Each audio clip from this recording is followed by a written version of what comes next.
Alrighty, let's get going here.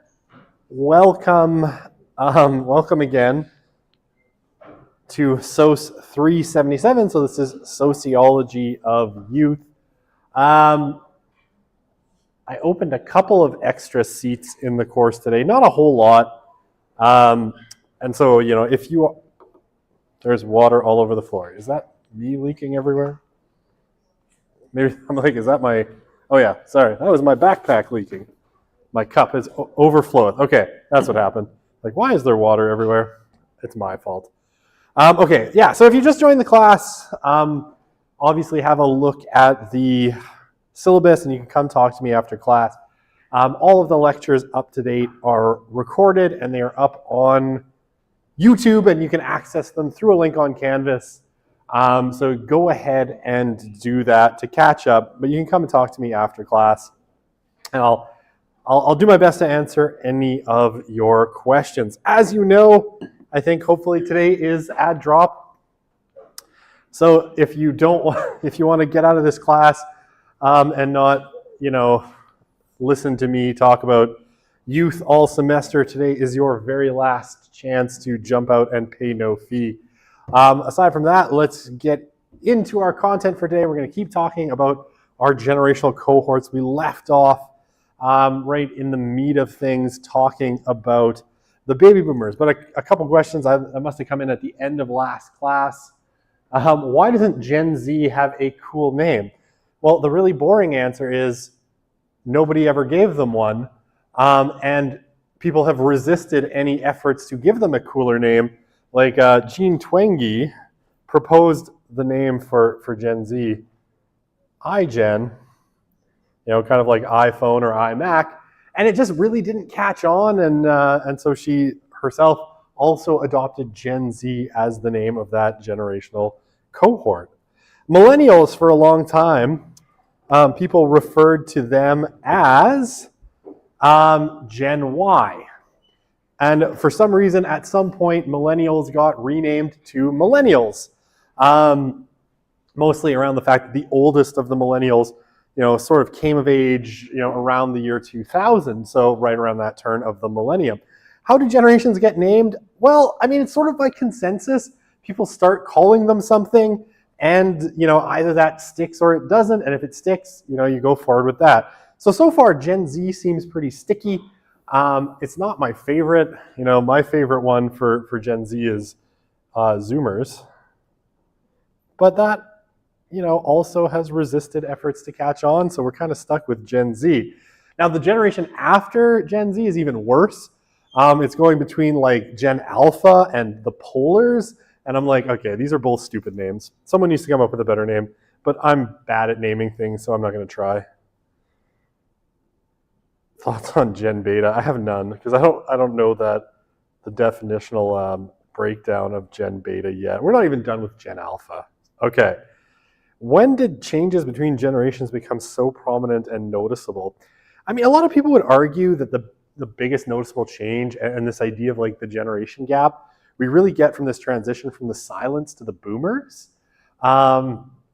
In the sense that the boomers' values, especially around things like sexuality, were so markedly different than the greatest generation and the silent generation. So a lot of people would say that our idea of the generation gap sort of comes from there, and that's when we get this biggest kind of sense of difference.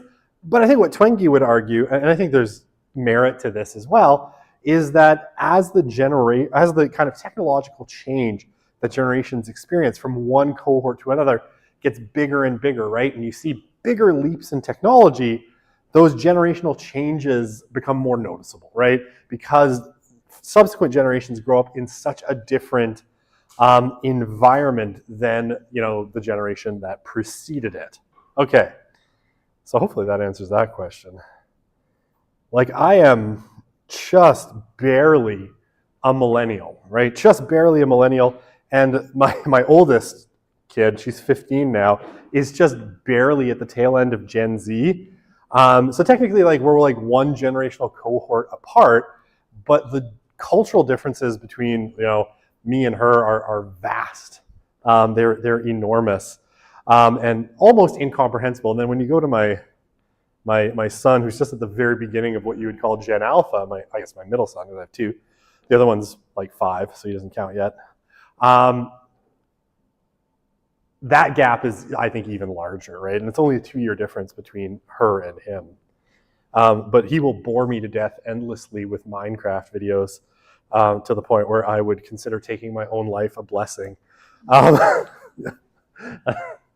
like, just watch this. No, please make it stop.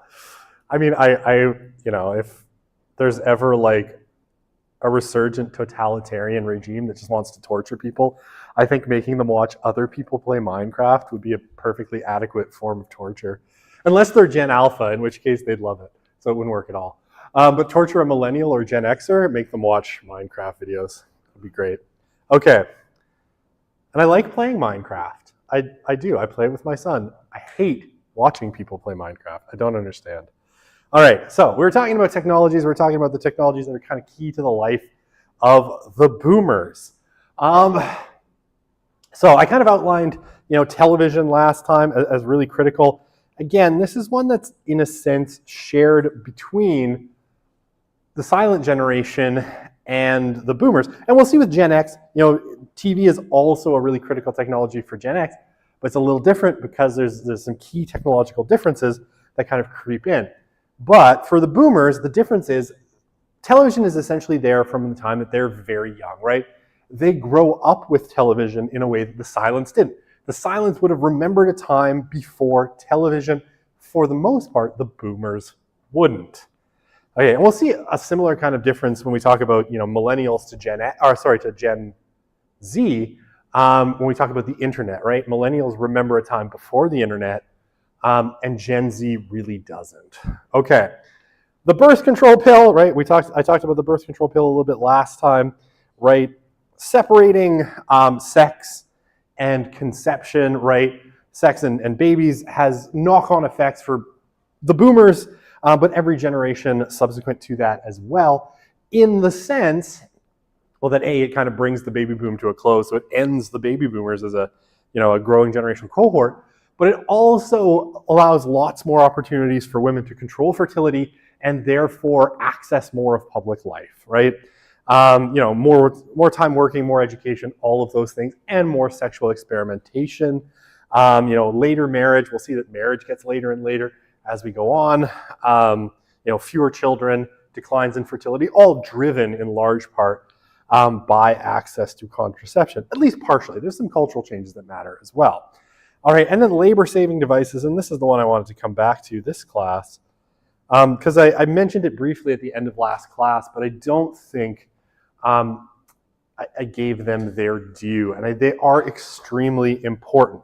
Right, if you've ever read some Marxist scholars, or if you ever went through and with either Dr. Badawi or with Dr. Hughes took like sociology of work and industry, you might have heard this Marxist term, social reproduction, right?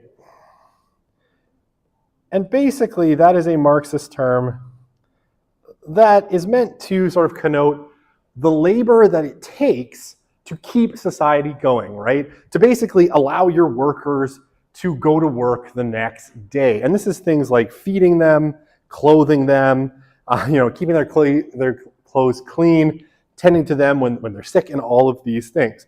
Now, a lot of those things, right, when we think of cleaning, cooking, etc., most of that historically has been done by women. And, it used to be a huge pain in the ass. Literally, the work that these machines did, washing your clothes, washing your dishes, cooking and cleaning the house, would have occupied a really, really large portion of people's time. Now, I sort of live in a weird and interesting sphere because I have access to my parents, my mom especially, who grew up kind of as these devices were coming into the world. So my mom, big French-Canadian family, grew up on a farm, relatively poor, and the things that she can kind of, relate about what it was like growing up then was like this, like washing your clothes was a gigantic pain, right?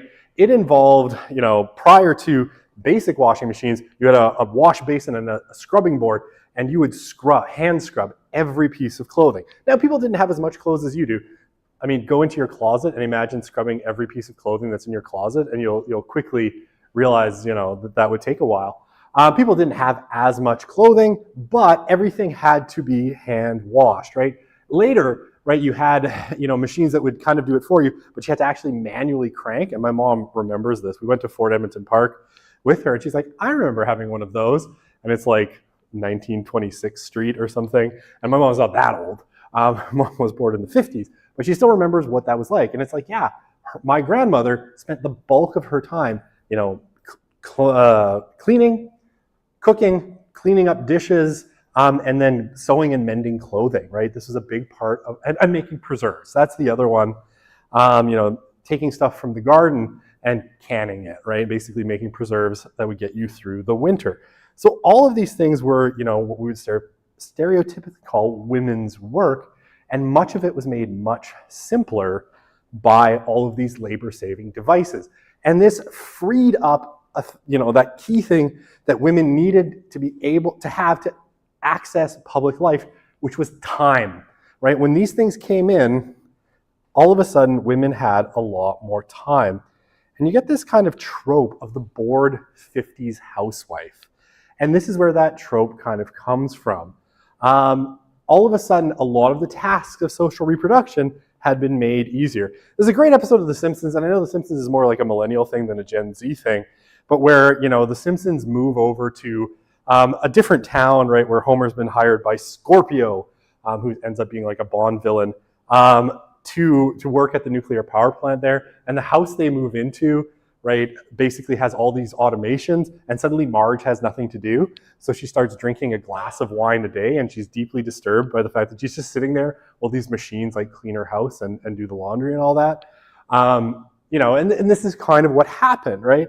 All of a sudden, women had a lot more time. And they used that time to, get more education, go back into the workforce, and all of these sorts of things. So there are books, and they're really interesting books, that argue that, essentially the dishwasher and the washing machine did more for women's liberation than any other technologies, right? Including the birth control pill. So, think about that and how massive it was for the boomers that these technologies became widely available. And today we just, essentially take them for granted, right? They're just there. They're part of the background. Okay, individualism. As compared to their fathers and mothers, right, in the silent generation and the greatest generation, the boomers become much more individualistic. Now, individualism has been arguably growing as a social trend probably since, the 1500s, right, the 16th century. But, it's that by that middle part of the 20th century right, around the 1950s and forward, that it really becomes the leitmotif of life, right? Your individual kind of desires, wants, as opposed to what's good for your community or society in general, the switch kind of flips, right? And it flips with the boomers. So you get a bunch of kind of really interesting things happening. So, the boomers, they go through their revolutionary period kind of in the 60s and 70s. When the oldest of the boomers are, in their kind of 20s, and you've got a whole bunch in their teens, right? By the 1980s, right, they kind of sell out, right? You hear this about the boomers a lot. They started as this fairly revolutionary generation, and by the 1980s, they're kind of getting settled down, right? They've put their wild years behind them. Yeah, sorry, I think of my father-in-law. There's pictures. It's funny because he's very old now and he's super bald, but there's pictures of him like me, right? I'm also bald. I'm not making fun of him for that, but the contrast between the two is funny. He's got like this long hair with like the leather headband, and he's driving his convertible MG, right? It's a British car. He still has the thing. It's rusting in his backyard. And I'm like, why don't you just like get rid of it? And he's like, I might rebuild it someday. I'm like, you're almost 80. You're never rebuilding that car. But whatever, not my life. I'm just going to have to get rid of it after he dies, probably. So there you go. All right. Anyway, kind of around the 1980s, though, he flips that script, starts having kids, right? Settles down, the convertible gets parked in the backyard, covered with a tarp, and he buys a minivan, right? But along with that, there's also this thing, they shift from kind of, these wild days of their youth to a real focus on self-discovery, right? And you get, I think we could call very much the triumph of the therapeutic in this kind of era where everybody is looking for, what makes them happy, trying to find their authentic self or some such, variation on things. So you get really a huge growth in self-help literature, a real reliance on experts and people who have these self-help kind of answers because they're, the boomers, for whatever reason, really are struggling with maybe this move to domesticity and trying to find out, what their lives look like as they transition from kind of youth into, early adulthood and having kids and all of that. Kind of along with that, the boomers report struggling with mental health issues 2 to 3 times more than the silents did at the same age. And I mean, this has been a really consistent feature of the boomers, right? It started in their college years and has followed them all the way into their 70s, right? And are the kind of very oldest of our boomers, born in 1946, are just about 80. And all through that period, they have been struggling with their mental health. Suicide rates, and again, if we're talking, this is why I think, this is not just self-report, and not just being more open when it comes to struggling with mental health trends, because suicide is a very, very objective marker of mental health, and one that's really, really hard to hide because the state tracks, suicide statistics very carefully and has for about a century and a half, depending on where you are. So suicide rates for the boomers are higher than for the silents.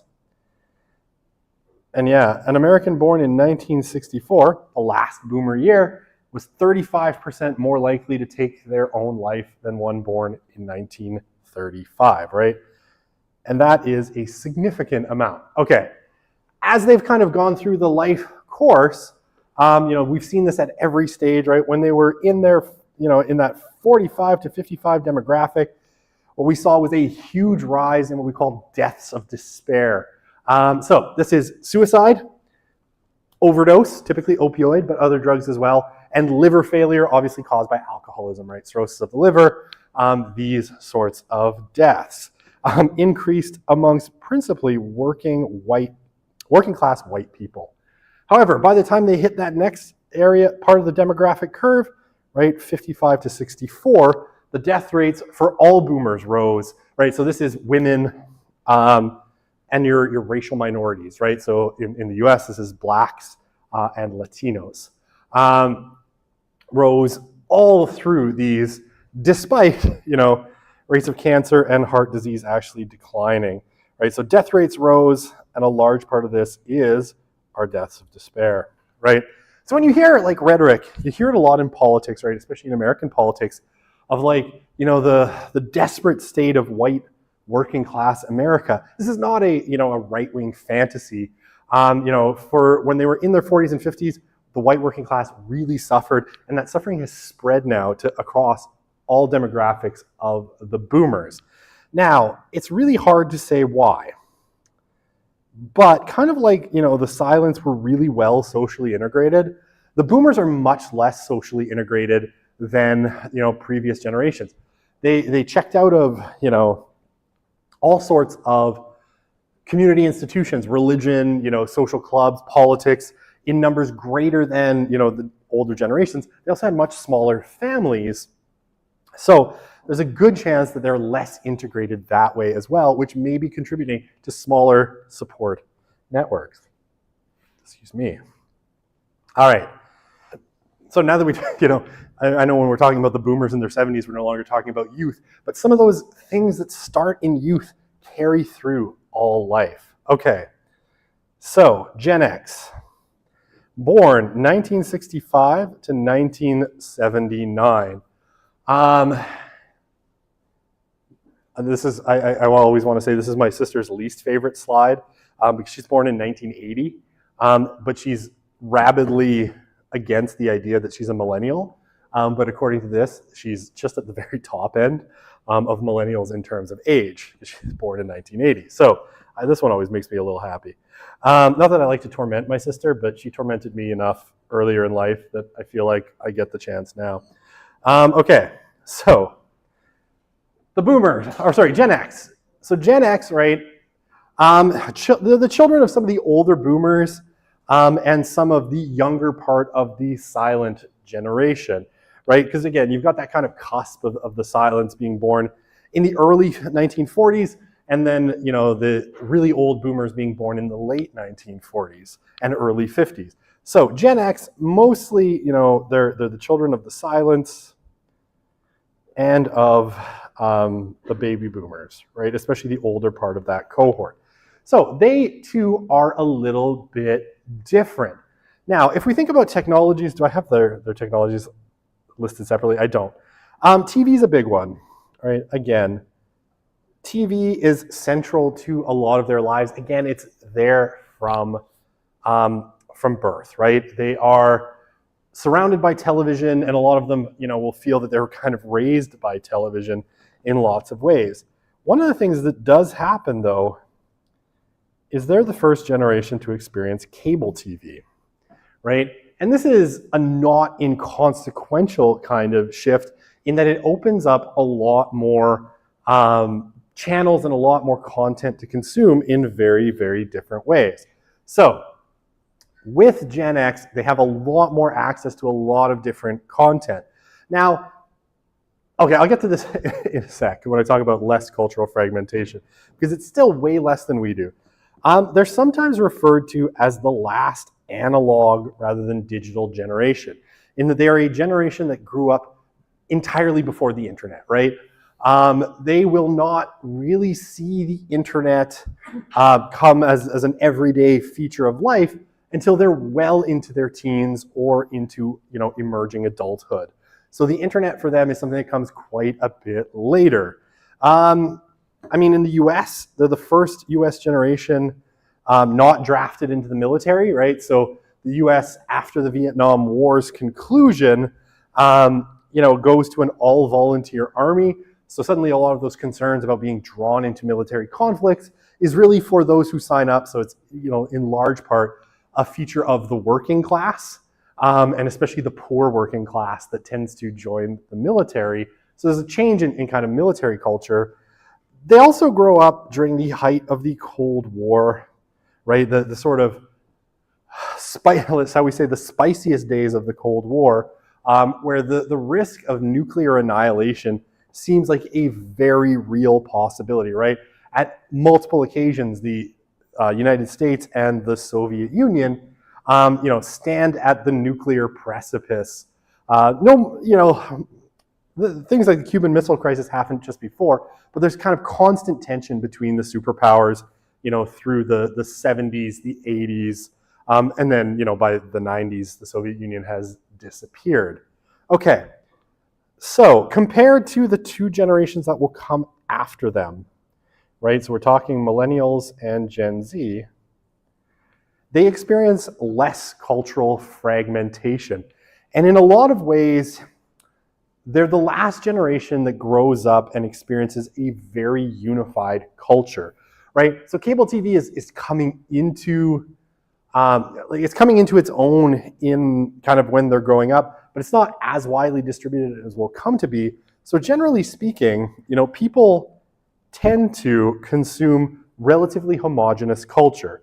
So in the US, right, you have 3 television stations, CBS, ABC, and NBC. By the late 80s, it's joined by Fox.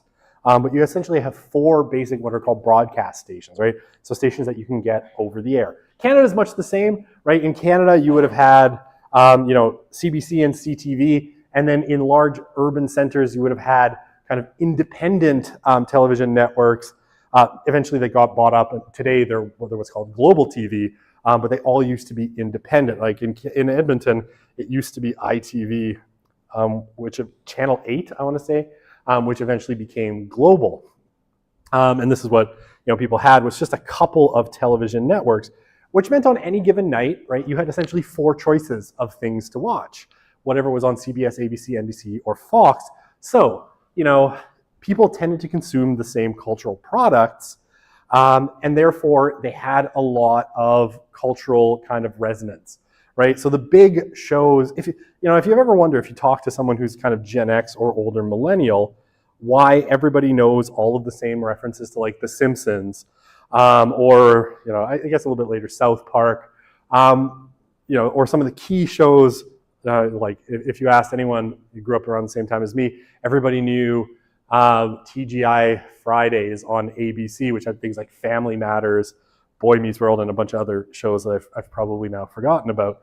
Why? Because we only had 4 stations, we only had 4 things to watch. And so all of you tended to talk about the same things. Like I remember, when I was in junior high and high school, the talk amongst all my friends on Monday morning, was what had happened on The Simpsons, which aired on Sunday nights, right? So we all watched The Simpsons on Sunday night. We all came to school and talked about it on Monday morning. Now this largely gets lost with subsequent generations because you get fragmentation, first through greater growth of cable, then through personal media devices, right? First, I know it's going to sound quaint, but the Walkman, a personal cassette player. Basically you could grab an old audio cassette and carry it around, in a, usually in a box about that big that played it in only your headphones. But then portable CD players, MP3 players, and eventually streaming through phones. Okay, so you get more cultural fragmentation to the point now where there aren't as many shared cultural touch points, right? You can't really be confident, say, that just because you're consuming some piece of culture, that other people around you also know that culture, right? Because it's not shared. Everybody kind of consumes their own culture, a term or a movement that Christine Rosen called ego casting, right? Where we all kind of broadcast our own egos, so we all end up in echo chambers. Gen X, though, doesn't experience as much of this because they don't have as many options. Okay. They're also the first generation to grow up with video games, right? As a possibility. Either, arcade games that are in arcades, right? And, again, this largely doesn't exist anymore, but, video games used to be massively expensive, and a lot of them were in these giant machines, which maybe you'll find here and there, but you would go to like the local mall and there would be a giant video game arcade and you would plug quarters into it, for lives to play, whatever game Sega or Neo Geo was plugging at the time, right? So you grew up with video games, and eventually those games found their way into the home with systems like, home video game systems like the Atari 2600, or probably more revolutionary, the Nintendo Entertainment System, and then, the Super Nintendo or SNES, and then the Sega Genesis, all of which really brought those video games into the home, right? At relatively low cost, right? Okay, so they're the first ones to experience this. Now again, most of them will remember a time prior to this. So they will remember a time prior to video games being in the home, but they're the first ones to kind of have them available. Again, once we get to the millennials, this becomes a much more normalized experience. Almost everyone games. Okay, children. They were the children who experienced really high rates of divorce in their silent generation and older boomer parents, right? Divorce becomes much more normalized, especially, as these kids are in kind of upper elementary and into adolescence. So, divorce becomes much more normal in their parents, and they will subsequently divorce quite a bit more. Okay, and they're the first and last kind of what are called the latchkey kids, right? So one of the features of Gen X is that a lot of them, from relatively young ages, come home from school alone, right? And so, from maybe first, second, third grade, they are coming home to empty houses because both of their parents are working. So they have, a key to their house. They unlock the door, they go in, and most likely they eat copious amounts of junk food and watch television. Although as they get older, they also do things like invite over their romantic interests and, have sex with them and get them pregnant. But that's, we'll talk about that later. This becomes a big problem in Gen X, and I have that on a subsequent slide. So a lot of unsupervised time because both parents are working, right? And this is pitched as a sort of moral panic. If you go back to, some of the more family values-oriented literature of that period, this idea of the latchkey kids is seen as a moral failing, especially of women who've abandoned their domestic responsibility to be there at home when their kids come home for, the siren song of the working world, right? Okay, so they are the first and the last in a sense, because what happens after that is you start to get things like out-of-school care programs being developed so that kids don't have to, and a much more formalized kind of structure for care of children when they come home from school and both parents are working. Okay. I wonder if I can switch this to PC. I just need the time, and I don't have a clock in front of me. Okay, I guess I could use my watch. I always feel bad looking at my watch like I'm bored and I want to leave. It happened to the older George W. Bush, George H.W. Bush when he was running for president. At one point he looks at his watch as he's debating Bill Clinton, and everybody took that as a sign of like, man, what a jerk. He just really wants to get out of there. He's like, what, is it time for this debate to be over yet? So I always feel bad doing that because I always think of poor George Herbert Walker Bush. One of the richest men and most powerful men ever to live. He has my pity for looking at his watch one time. Okay, Gen X, what else? They, marriage, sex, and children, not necessarily in that order. So, coming out of that baby boom generation and its kind of reshuffling of sexual norms, Gen X inherits a lot of that. So what you get, according to Twenge, and I think this is correct, is what you would call shorter childhood and longer adolescence. And when we look at the kind of, stats, what we see is, generally speaking, for Gen X, the age at which they had sex for the first time drops considerably, right? And I think that it's kind of nadir. It's something like 12% of children under 13 had sex at some point, right? Which is really, really young. And compared to Gen Z is quite different. So they have relatively short childhoods, right? So they become kind of aware of adult things and things like sex relatively young, but a long adolescence, right? Because some of those things that would mark you off as having properly entered adulthood from a cultural perspective, graduating from school, getting a job, getting married, having kids, having a mortgage, all that boring stuff, they take a lot longer to do. So their adolescence or emerging adulthood, bless you, is relatively long. Okay.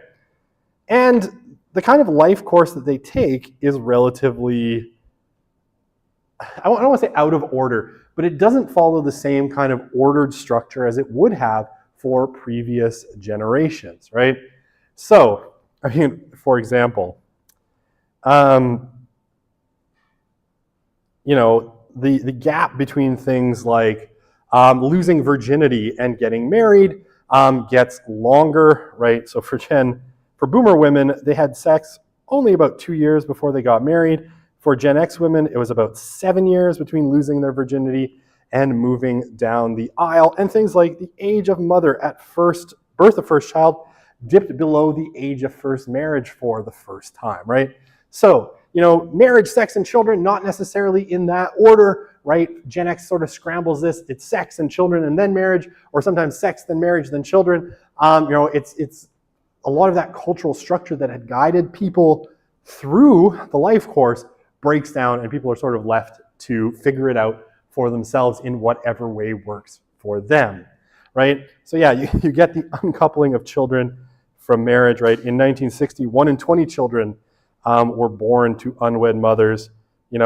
By the kind of years where a lot of the boomers are really starting to have children, it's 1 in 6. By the time we get to where Gen X is starting to have, their children, it's 1 in 3, right? So you go from 1 in 20 to every third kid born outside of their parents being married, right? So things very much change. Sexual norms get really kind of reworked by the boomers and then subsequently by Gen X. Okay, so I still don't know what time it is. I haven't had a question slide in like forever. Oh man. Oh, let's see. Let's answer some questions before we go on. I think the inventions made younger generations lazier. I think it's made us lazier. What do you mean you don't know how to wash dishes? You're 23. I don't know about that. I mean, I will say, this is maybe a generation gap. Maybe I was this lazy as a kid. I never remember talking back to my parents when it's time to do dishes. I just did the dishes. My kids, it's like pulling teeth, like honestly. You'd think that you were sending them to Guantanamo Bay to wash dishes. Why do I have to do it? Well, you eat here, you live here, do something. But I want to go play Minecraft. Okay, buddy. So yeah, I mean, potentially, right? I do think there's some cultural things in there too, right? Shall we say gentle parenting? How do you feel about doing the dishes, buddy? What can I do to bribe you to do the dish? Okay, so can I tell you something? I'm going to tell you something random. So one of my son's friends, I don't know, these parents are insane. So he had to set the table for a month, right? Set the table, like put the plates and stuff out. And if he set the table for a month, he got a new gaming PC. And I'm like, are you out of your mind? But apparently they're out of their fucking mind. And so apparently this kid now has this like top-end gaming PC for setting the dishes, for like setting the table for a month. And I'm like, wow, the standards have really dropped. If I had wanted a top-end gaming PC, my parents would have been like, well, you better get a fucking job then. But, the times they are changing.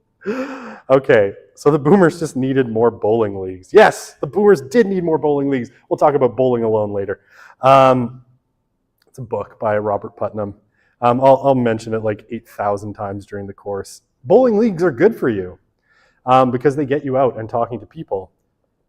Playing video games is bad for you. Oops, I deleted a question I didn't want to see. What did I say? All right, not that I didn't want to see, that I didn't get a chance to answer. If you could retype your question, I would love to answer your question. Would I say that latchkey kids also died out due to rising crime rates and increased social paranoia surrounding kidnapping? Yes, I would say that. And we'll talk about that later in the course because that is another thing. It's referred to as, I'm going to write it here, Safetyism. And it is an unadulterated plague upon society. This thought that random strangers might kidnap your child. I remember living through this in the 90s, right? This was like the public service announcements were all like, if someone pulls over, to ask for directions, make sure you take one step back so you're out of arm's reach. And so I had a game plan, right? If any person driving by randomly had ever stopped to ask me for directions, I didn't know where the hell I was because I was a kid. Like, I don't know, that street over there, maybe, who knows? But also, I would have stepped back and stayed out of arm's reach and flailed if they tried to take me. But as it turns out, no one ever stopped and asked me for directions, because who stops and asks a kid for directions? Anyway, I remember these. I could probably find them on the internet because they're still there. But yeah, tremendous fear in the 80s and 90s that random people were gonna drive by and kidnap your children, which, like a lot of moral panics, ignores what kidnapping actually looks like statistically. But that is a really great question. Oh, have streaming services contributed to poor mental health since no one gathers on Sunday nights for a show? Like the lack of social connection in that way. So 100% I would say so. I'll put that in maybe the category of very strongly held opinion based on social science data. I think streaming services are really not a positive development in some ways. They make your house too fun. They make your house too fun. And when your house is too fun, you don't go outside of your house and you don't gather with people. Robert Putnam, I'll make my first reference to Robert Putnam, in Bowling Alone, makes this same case, but he talks about cable television having really destroyed community life in America, because suddenly your house became more entertaining than just about anything. And you see this pretty strong correlation between the decline in social engagement outside the home and your home becoming a more entertaining place. And I always joke, because I'm a terrible person, and I think it's funny, right, that we have this thing, it's like, Netflix and chill, right, as a euphemism for having sex. But mostly for like the vast majority of teenagers, it's just Netflix. Or even worse, it's like TikTok or Pinterest or some other. Some of your terms were brilliant because you made them up yourself. Right? Brain rot.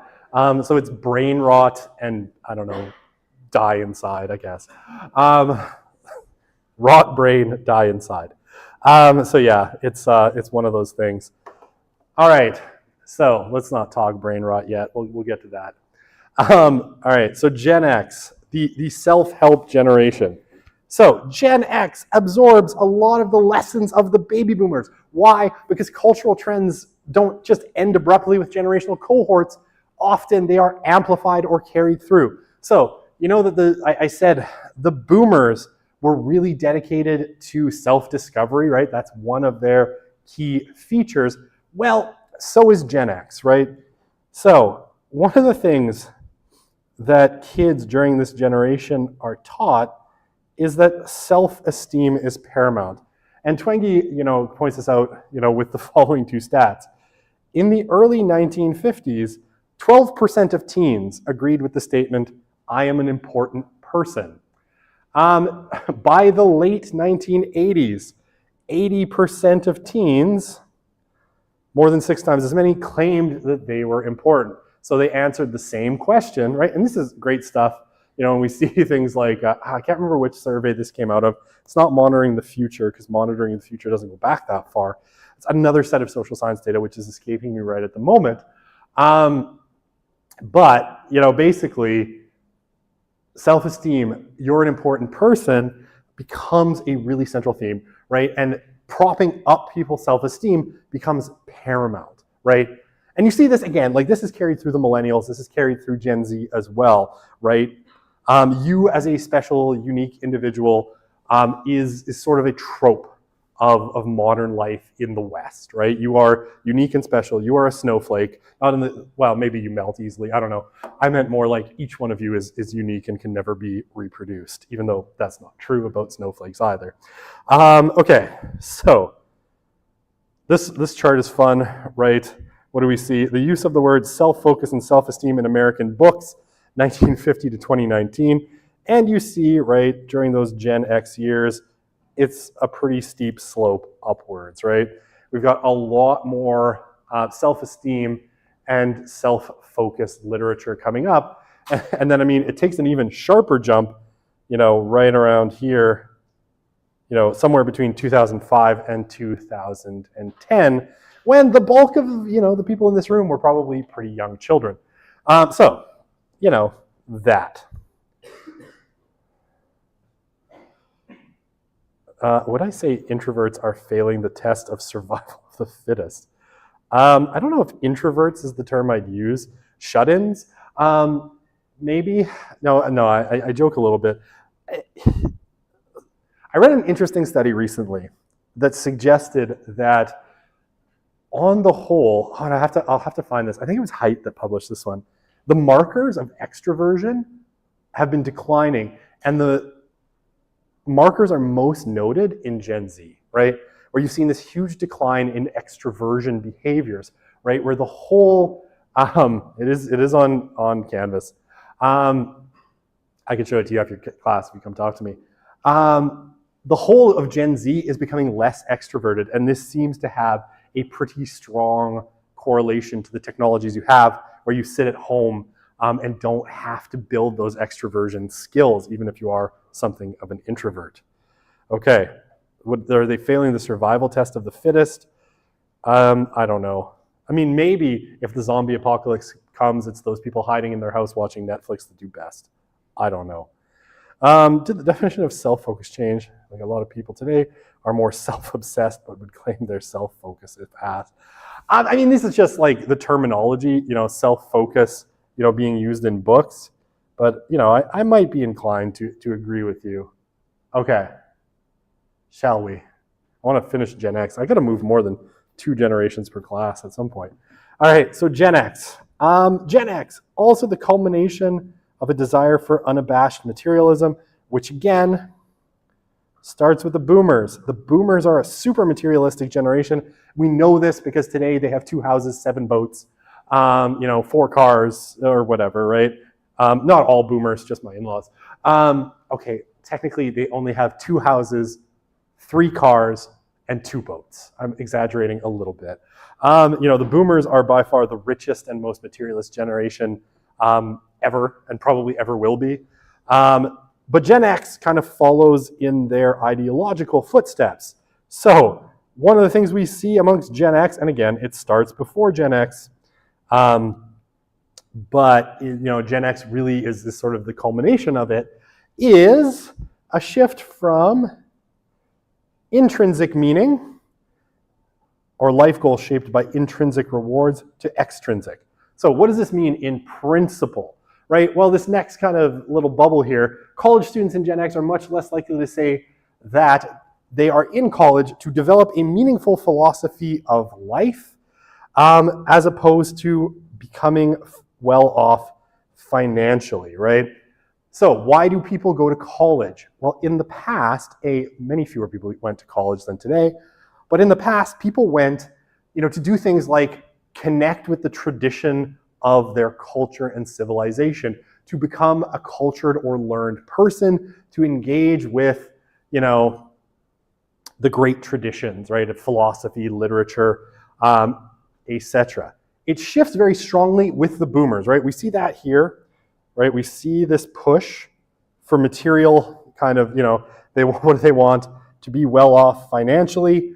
And we see that decline in people wanting, basically an inversion of the two, wanting to develop a meaningful philosophy of life, right? So what does college become is a means to a middle class lifestyle, right? Or being well off, rather than, something else or something broader. Now, lots of people have lamented this kind of shift, not least of which my buddy Neil Postman, who wrote a book about it called The End of Education, where he basically said, if we just continue to focus on education as a credential, eventually the education system is going to collapse.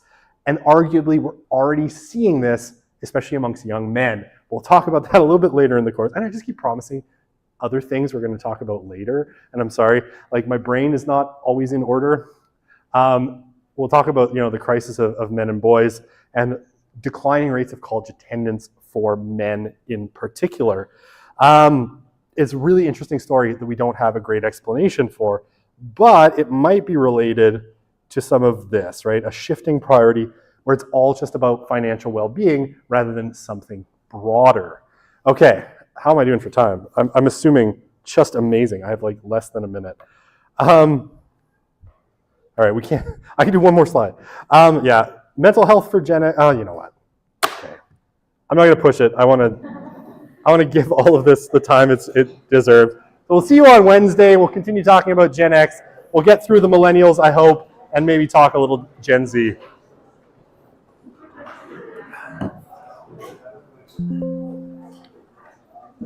Yeehaw. Hello, how are you? I am not unwell, thank you.